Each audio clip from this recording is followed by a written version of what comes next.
नमस्कार दोस्तों, आपको एक लेटेस्ट अपडेट दे देते हैं। अभी आदरणीय श्री प्रधानमंत्री नरेंद्र मोदी जी इंस्टाग्राम पे आकर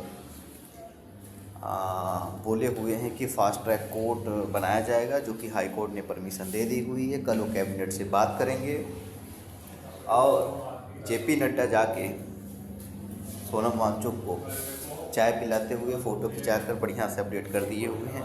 ठीक है, ये होता है पावर यूथ का, डिमांड एंड सप्लाई। तो हमारे कहने का मतलब है, जोक सपाट आप समझिए, जो आप डिमांड करते हैं आपको वही सारी चीज़ें मिलती हैं। अभी हमारा डिमांड कंप्लीट नहीं हुआ है। धर्मेंद्र प्रधान जी का इस्तीफा चाहिए, रेजिग्नेशन। ये किसी पार्टी से बिलोंग करते हैं मैटर ये नहीं करता है। ये हर एक पार्टी को मैसेज जाएगा कि यूथ जब भी चाहेगा, जिस भी पार्टी से कोई व्यक्ति होगा उसको रेजिग्नेशन देना पड़ेगा।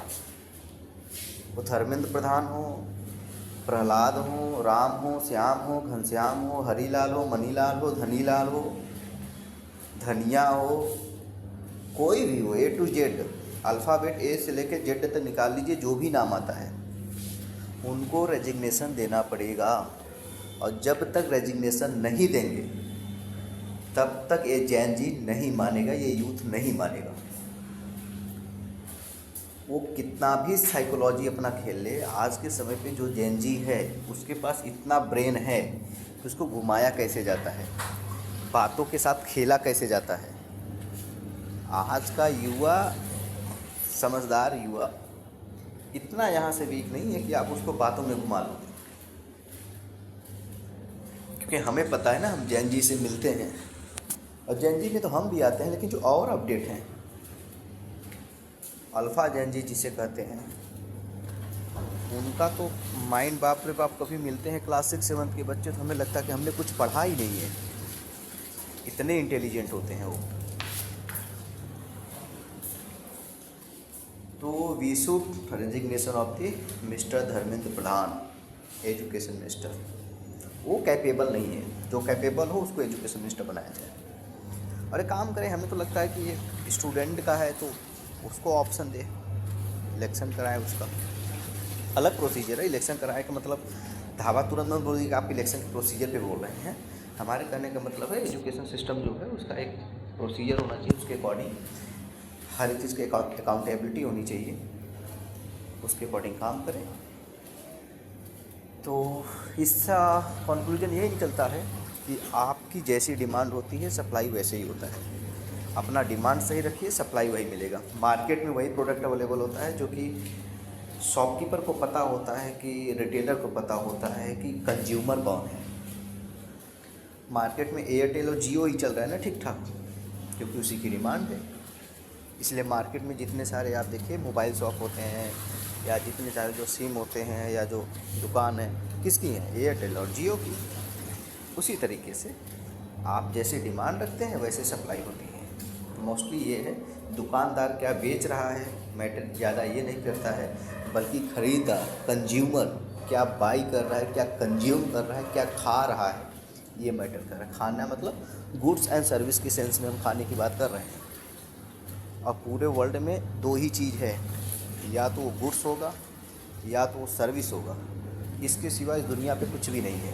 गुड्स मतलब वस्तु, सर्विस मतलब सेवा, जिसे हम जीएसटी कहते हैं, गुड एंड सर्विस टैक्स, और दोनों पर टैक्स लगता है।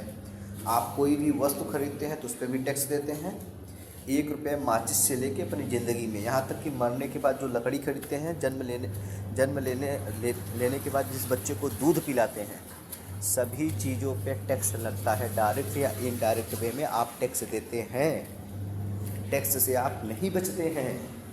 टैक्स को हिंदी में कर कहते हैं, लगान कहते हैं। अगर लगान मूवी आपने देखा होगा, उससे समझिए, जैसे आप अंग्रेज़ों की कहानी पढ़ते थे कि भैया हम तो गांव के आदमी हैं भैया, कि खेत में किसान काम करे, कहन भैया 1/3 पे देबै या अधिया देबै।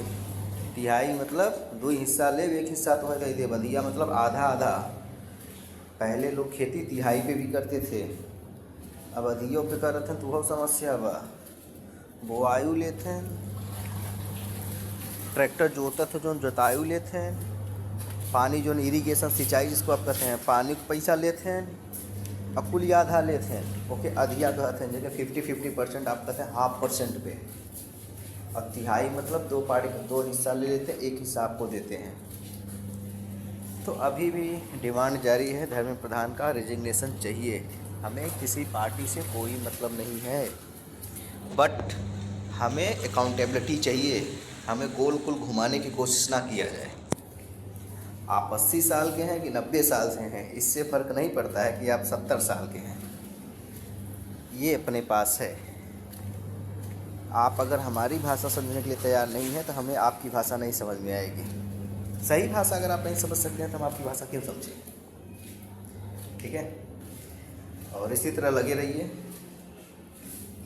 और सभी यंग जनरेशन से रिक्वेस्ट है, भाई मित्रों से, जो छोटे भाई बहन हैं, बड़े भाई बहन हैं, उनसे भी रिक्वेस्ट है, सपोर्ट करिए। रेजिग्नेशन चाहिए, एजुकेशन में रिफॉर्म चाहिए।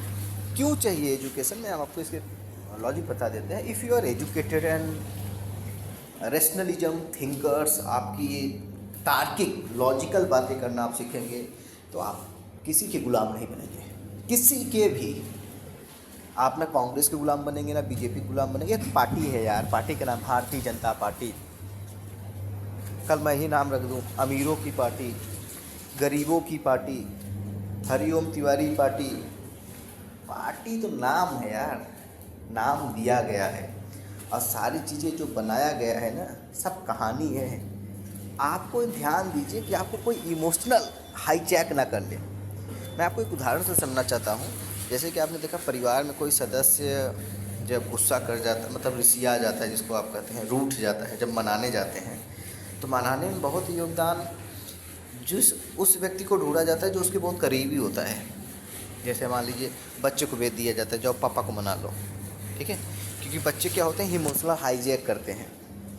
पत्नी मना लेती हैं, ठीक है, या फूफा फूफा कुछ होंगे, दीदी जीजा होंगे, तो भेज दिया जाता है, हाँ कि भैया दीदी मना लेंगी प्यार से।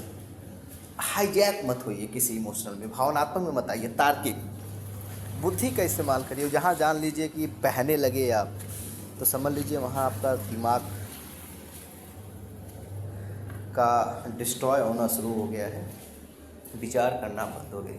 और विनाश काले विपरीत बुद्धि, जहाँ बुद्धि खत्म होती है वहीं सर्वनाश और सत्यानाश शुरू हो जाना शुरू होता है। इसलिए तार्किक पे हमेशा ध्यान दीजिए, तर्क पे हमेशा ध्यान दीजिए, विचार पे हमेशा ध्यान दीजिए, कौन सा व्यक्ति क्या बोल रहा है। आज आदरणीय श्री नरेंद्र मोदी ने इसके पहले जो ट्वीट किया हुआ था, उसमें उन्होंने कहा श्रृंखला, जिसे चैन कहते हैं, कोई भी चीज़ पढ़ने से पहले उस पर विचार करिए तब कमेंट करिए। हमारी सबसे बड़ी समस्या होती है कि हम मार्केट में कोई चीज़ बाई भी करते हैं तो उसको रीड आउट नहीं करते हैं, एक्सपायरी डेट नहीं देखते हैं, उसमें क्या क्या इंग्रेडिएंट्स मिला गया ये नहीं देखते हैं, क्या है यूजेस, क्या है, कितने सारे उसमें proteins, carbohydrates, proteins, vitamins, calciums, ये सारी चीज़ें हैं, ये सब में फोकस करते हैं। हमारे बॉडी की नीड क्या है, हमें क्या खाना चाहिए, ये सब फोकस नहीं करते हैं। बस सामने वाले ने जो ला के दे दिया वो हम खा लिए। भैया इतने बड़े हैं तो झूठ नहीं बोलते होंगे ना, क्यों?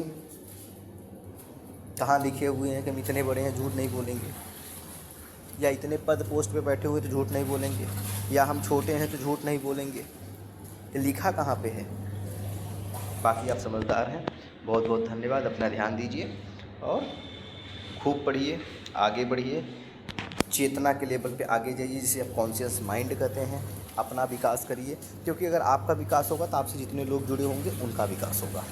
आपका विकास होने की वजह से ही जितने लोग आपके साथ जुड़े होंगे तो आपका विकास होगा। अगर आपका विकास नहीं होगा तो किसी का विकास नहीं होगा। धन्यवाद।